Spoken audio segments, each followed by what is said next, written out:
Pronouncement by the president, no action, months later.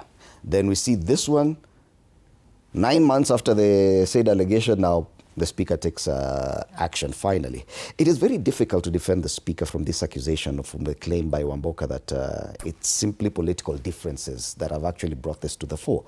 Don't you agree that if we leave it to the politics within Parliament, then it would be very difficult to differentiate between a proper pursuit of the truth and political rivalry?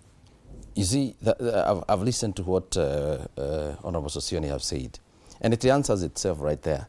When he says that Parliament is self-regulating, it is still boils back to who is in charge of Parliament.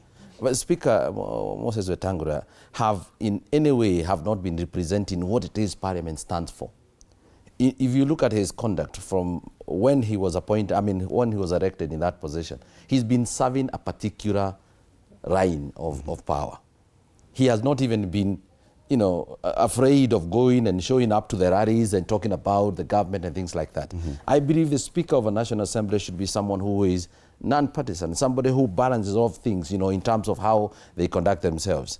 So Wamboka now trying to say that these are political differences that are being served, we may even be forced to believe him because of the former conduct.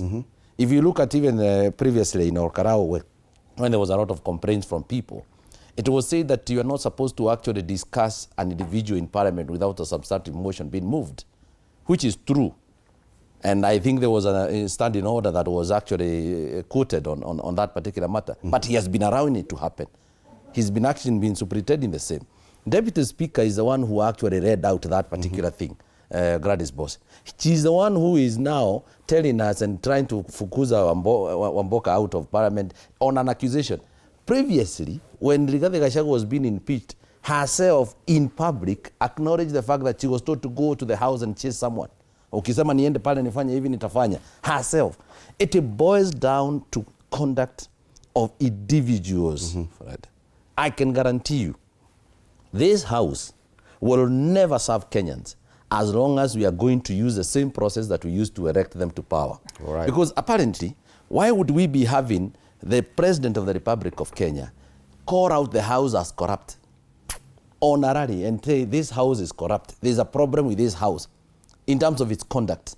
Why would we have the governors come and tell us and tell the whole country in an official statement that we are being asked for bribes as we go to Senate?